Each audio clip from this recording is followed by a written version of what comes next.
video of our channel WOLO. We only live once. അപ്പോൾ നമ്മുടെ Christmas series ഇങ്ങനെ പോയിക്കൊണ്ടിരിക്കുകയാണ്. എല്ലാവരും കാണുന്നുണ്ടെന്ന് വിശ്വസിക്കുന്നു, എല്ലാവർക്കും ഇഷ്ടപ്പെടുന്നുണ്ടെന്ന് വിശ്വസിക്കുന്നു. കണ്ടിട്ടില്ലാത്തവർ തീർച്ചയായും ഞങ്ങളുടെ ചാനൽ എടുത്ത് കാണണം. അപ്പൊ ഇന്ന് നമ്മുടെ കൂടെ ഒരു സ്പെഷ്യൽ ഗസ്റ്റ് ഉണ്ട്. ഗസ്റ്റ് അല്ല, നമുക്ക് ആളെ ഇങ്ങോട്ട് വിളിക്കാം.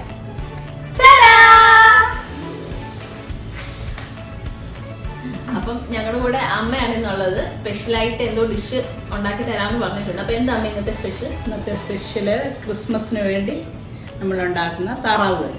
ഓക്കെ, അപ്പൊ നമുക്ക് റെസിപ്പി കാണാം.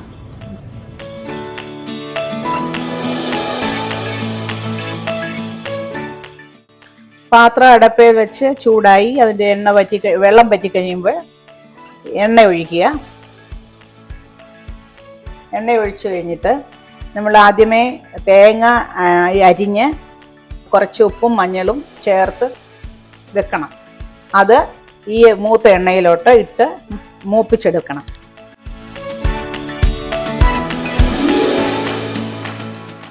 തേങ്ങ വറക്കുന്നതിന് നമ്മൾ തീരെ കുറച്ച് എണ്ണ ഒഴിക്കുന്നുള്ളൂ. കാര്യം ഈ താറാവ് വെക്കുന്നുണ്ടെ അതിൻ്റെ തൊലി നമ്മൾ ഇടുന്നുണ്ട് കുറച്ച്.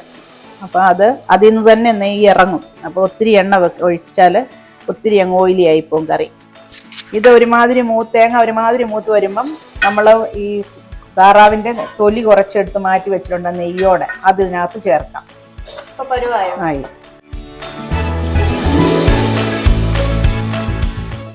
ഇപ്പം ഈ തേങ്ങ ഒരുമാതിരി ചുമന്ന നിറം വന്നു. ഇനി നമുക്ക് ഇതിൻ്റെ കൂടെ ഉള്ളി, ഇഞ്ചി, വെളുത്തുള്ളി നമ്മൾ 2 കിലോ ഇറച്ചിക്ക് 4 ഉള്ളിയാണ് എടുത്തിരിക്കുന്നത്.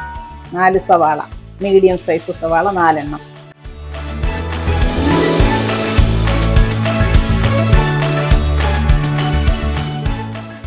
2 കുടം വെളുത്തുള്ളിയാണ് എടുത്തിരിക്കുന്നത്.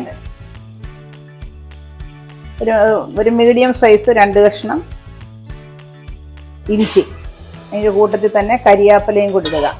കരിവേപ്പില നമ്മുടെ ചെടിയെന്ന് തന്നെ പറിച്ചതാണ്, ഫ്രഷായിട്ട് ഇപ്പോൾ പറിച്ചെടുത്തിരിക്കുന്നതാണ്.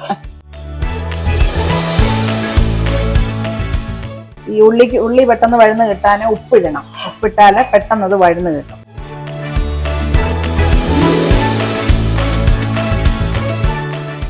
തേങ്ങയ്ക്ക് നമ്മൾ ഉപ്പിട്ടാണ് വെച്ചിരിക്കുന്നത്. അപ്പം അതനുസരിച്ച് ഉപ്പിടാവും. ഇപ്പം ഇത് ഉള്ളി വഴുതാൻ ഇച്ചിരി അല്പം എണ്ണയും കൂടെ വേണം. അപ്പം നമുക്ക് സ്വല്പം എണ്ണയും കൂടി കൂട്ടത്തിൽ ഒഴിക്കാം. അപ്പം നെയ്യ് ഉള്ളതുകൊണ്ടാണ് നമ്മൾ അധികം എണ്ണ ഒഴിക്കാതിരുന്നത്. പക്ഷെ നെയ്യ് ഇട്ടത് വാടി കഴിഞ്ഞപ്പോൾ അധികം നെയ്യ് ഇറങ്ങിയിട്ടില്ല. അമ്മ ഇത് ഏകദേശം വഴന്നെന്ന് തോന്നുന്നു. അപ്പം ഉള്ളി ഇഞ്ചിയൊക്കെ വഴന്ന് കഴിഞ്ഞു. ഇനി നമുക്ക് മസാലപ്പൊടികളാണ് ഇടേണ്ടത്. ഒരു 1/2 സ്പൂണ് മഞ്ഞപ്പൊടി. നമ്മളിനി ഇടുന്നത് മുളക് പൊടിയാണ്. ഇത് പിരിയം മുളകും എരിവുള്ള മുളകും കൂടെ ഇവിടെ വീട്ടിൽ തന്നെ ഉണക്കി പൊടിച്ച് വെച്ചിരിക്കുന്നതാണ്. ഇതല്ലേ, അപ്പം അത് മിക്സ് ആക്കി വെച്ചിരിക്കുന്നതാണ്. അതിലൊരു 2 സ്പൂണ് മുളക് പൊടി. പിന്നെ മല്ലിപ്പൊടി ഒരു 4.5 സ്പൂണ് മല്ലിപ്പൊടി ഇടണം. 1 ടേബിൾ സ്പൂൺ കുരുമുളക് പൊടി, 3/4 table spoon garam masala, 3/4 table spoon പെരിഞ്ജീരകപ്പൊടി. ഇത് സെപ്പറേറ്റ് പൊടിച്ച് വെച്ചിരിക്കുന്നതാണ്. ഗരം മസാലയുടെ കൂട്ടത്തിൽ നമുക്ക് പെരിഞ്ജീരകം പൊടിച്ചിട്ടുണ്ട്, പ്ലസ് ഇത് അഡീഷണൽ പൊടിച്ച് വെച്ചിരിക്കുന്നതാണ്. അമ്മയുടെ home made garam masala recipe നമ്മൾ പുറകെ ഇടുന്നതാണ്. 1/2 ടേബിൾ സ്പൂണോളം കായപ്പൊടിയും കൂട്ടത്തിലിടുക. എന്നിട്ട് നന്നായിട്ട് മിക്സ് ചെയ്യണം, മൂക്കണം. കായപ്പൊടി ഇടുന്നത് നല്ലൊരു മണവും നല്ലൊരു ടേസ്റ്റും ഇറച്ചിക്ക് കൊടുക്കും. ഇനിയും ഈ മസാല എല്ലാം ഇട്ടിട്ട് നന്നായിട്ട് ഇളക്കി ഒരു മൂത്ത മണം വരണം. അതുവരെ ഇത് മൂപ്പിക്കണം. ആ മസാല എല്ലാം മൂക്കുന്ന ഒരു മണം വരും. നമുക്ക് ഇപ്പം ഫ്രോസൺ താറാവാണ് കിട്ടിയിരിക്കുന്നത്. അത് 2 കിലോയുടെ ഒരു താറാവായിരുന്നു. അത് നമ്മൾ ഐസ് പോയി കഴിഞ്ഞപ്പോൾ നന്നായിട്ട് കഴുകി, അതായത് പീസാക്കി, വലിയ പീസുകളാക്കിയിട്ട് അതിന് നമ്മൾ എത്ര നോക്കിയെന്ന് പറഞ്ഞാൽ അത് ചെറിയ ചെറിയ പൂടകൾ കാണും. അത് നമ്മൾ ഇങ്ങനെ കത്തി കൊണ്ട് ഇങ്ങനെ നോക്കുന്നുണ്ടെങ്കിൽ അത് കാണാൻ തെളിഞ്ഞ് പൊങ്ങി വരുന്നത്. അപ്പം അത് പറിച്ചു കളഞ്ഞ് പിന്നെ മഞ്ഞളും ഉപ്പുമിട്ട് നന്നായിട്ട് തേച്ച് കഴുകി, വെള്ളം ക്ലിയർ ആകുന്നതിന് വരെയും കഴുകി എടുത്തതാണ് ഈ ഇറച്ചി. അത് കഴിഞ്ഞിട്ട് നമുക്ക് ആവശ്യത്തിനുള്ള സൈസ് അനുസരിച്ച് ചെറുതാക്കി മുറിച്ച കഷ്ണങ്ങളാണ് ഇപ്പോൾ ഇത്. എന്നിട്ട് ഒരു സ്റ്റെയിനറിനകത്ത് വെള്ളം വാലാൻ വെച്ചു. ഇപ്പോൾ ഇത് വെള്ളം വാങ്ങും. ഇനി നമ്മളിത് മസാല മൂത്തു. ഇനി നമ്മൾ അതിനകത്തോട്ട് ഇടുക. ഇത് ആ മസാലയുമായിട്ട് മിക്സ് ചെയ്യുക.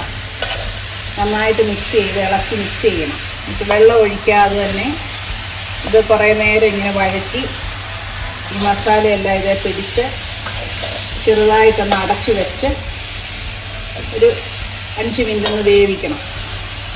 എന്നിട്ട് വീണ്ടും തുറന്ന് നോക്കി വെള്ളം വേണമെങ്കിൽ ചേർത്ത്. അപ്പം അധികം വെള്ളം സാധാരണ ഇറങ്ങാൻ കാണുകയില്ല. അപ്പം വീണ്ടും ഇളക്കി വെച്ച് വെള്ളം ഒഴിച്ച് ഇളക്കി അടയ്ക്കണം. മസാല ഇപ്പം ഇറച്ചിയിലൊക്കെ നന്നായിട്ട് പിടിച്ചിട്ടുണ്ട്. ഇനി നമ്മളിത് ഒരു 5 മിനിറ്റ് അടച്ച് വെച്ച് വെള്ളം ഒഴിക്കാതെ തന്നെ അടച്ച് വെച്ച് വേവിക്കുകയാണ്.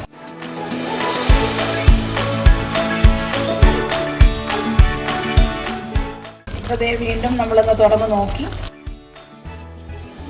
വെള്ളം നന്നായിട്ട് ഇറങ്ങിയിട്ടുണ്ട്. അപ്പോൾ നമ്മൾ ഒട്ടും വെള്ളം ചേർക്കുന്നില്ല. ശരിക്കും ഇത് ഇളക്കി ഒന്നുകൂടെ മിക്സ് ചെയ്ത് വീണ്ടും അടച്ചു വെക്കുന്നതേ ഉള്ളൂ. അല്ലാതെ ഒട്ടും വെള്ളം ഒഴിക്കണ്ട. കണ്ടില്ല, ഇപ്പോൾ ഇഷ്ടം പോലെ വെള്ളം അതിൽ നിന്ന് ഇറങ്ങിയിട്ടുണ്ട്. ഇനിയും ഇറങ്ങും. ഈ വെള്ളം പറ്റുവാണെങ്കിൽ മാത്രം നമുക്ക് അഡീഷണൽ ഒഴിച്ച് കൊടുക്കാൻ മതി. നമുക്ക് യൂഷ്വലി ചിക്കൻ കറി ഒക്കെ വെക്കുന്നതിനേക്കാളും കൂടുതൽ ടൈം എടുക്കുമായിരിക്കും അല്ലേ? താറാവ് കറിക്ക് കുറച്ചുകൂടി സമയമെടുക്കും. ഈ സമയത്ത് നമുക്ക് ഇതിൻ്റെ എരിയും ഉപ്പും ഒക്കെ നോക്കാം. ഇറച്ചി മസാലയൊക്കെ എങ്ങനെയുണ്ടെന്ന് നോക്കാം.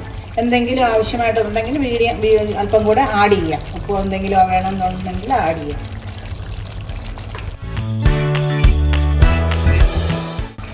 ഇപ്പം ഇത് കണ്ടില്ലേ, നെയ്യ് മാത്രം തെളിഞ്ഞ് നിൽക്കുക. ഒട്ടും ചാറില്ല ഇതിന്. ഗ്രേവി ഇച്ചിലൂടെ ആകാൻ വേണ്ടി നമുക്ക് ഇത് വേകാനുമുണ്ട്. അപ്പോൾ കുറച്ച് തിളച്ച വെള്ളം ഒഴിക്കുകയാണ്. നമുക്ക് എന്തുമാത്രം ഗ്രേവി വേണോ അതനുസരിച്ച് വെള്ളം ഒഴിക്കണം. ഇത് കരിന് വേവും ഉണ്ടല്ലോ, ഇനി അത് മതി. ഈ വെള്ളം ഇത് പറ്റി വരുമ്പോഴത്തേക്ക് ഈ ഇറച്ചി വെന്ത് കിട്ടും നമുക്ക്. അത്രയും സമയം കൂടി ഇതിരിക്കണം.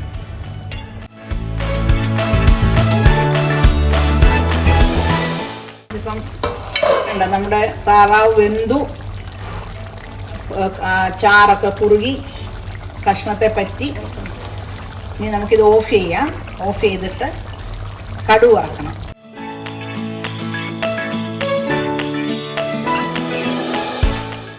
ഈ പാത്രത്തിലാണ് നമ്മൾ കടുക് വറക്കാൻ പോകുന്നത്. ഇതാണ് നമ്മുടെ തടുക്കാപ്പാൻ.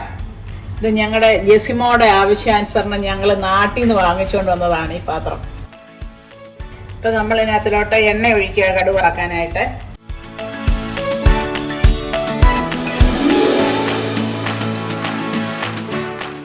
ഇപ്പം ഇത് കടുക് പൊട്ടിക്കഴിഞ്ഞു. ഇനിയും നമുക്കതിലോട്ട് ഉള്ളി അരിഞ്ഞതും കരിയാപ്പിലയും കൂടെ ഇടാം. ആക്ച്വലി ചെറിയ ഉള്ളിയാണ് എപ്പോഴും കടുക് വറക്കാൻ നല്ലത്. പക്ഷെ നമ്മുടെ എന്തൊക്കെ ഇപ്പോൾ സ്റ്റോക്കിൽ ചെറിയ ഉള്ളി ഇല്ലാത്തതുകൊണ്ട് ഞാൻ സവാള പൊടിയായിട്ട് അരിഞ്ഞതാണ് ഇപ്പോൾ ചേർക്കുന്നത്.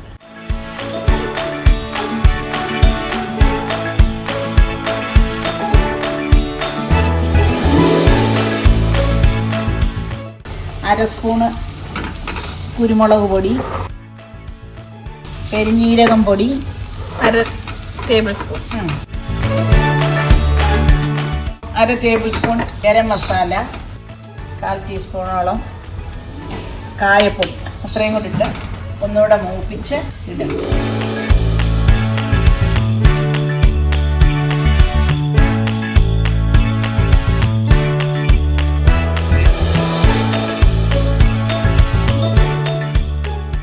അങ്ങനെ നമ്മുടെ ക്രിസ്മസ് സ്പെഷ്യൽ താറാവ് കറി റെഡി ആയിട്ടുണ്ട്. അപ്പോൾ എല്ലാവരും തീർച്ചയായിട്ടും ഇത് ട്രൈ ചെയ്ത് നോക്കണം. ട്രൈ ചെയ്ത് നോക്കിയിട്ട് നിങ്ങളുടെ കമന്റ്സ് ഞങ്ങളെ അറിയിക്കുകയും വേണം. അപ്പോൾ വീഡിയോ ഇഷ്ടമായെന്ന് വിശ്വസിക്കുന്നു. ഇഷ്ടമായെങ്കിൽ എന്തായാലും like, share, subscribe to our channel. അപ്പോൾ അടുത്തൊരു വീഡിയോയിൽ കാണുന്നവരെ ബൈ.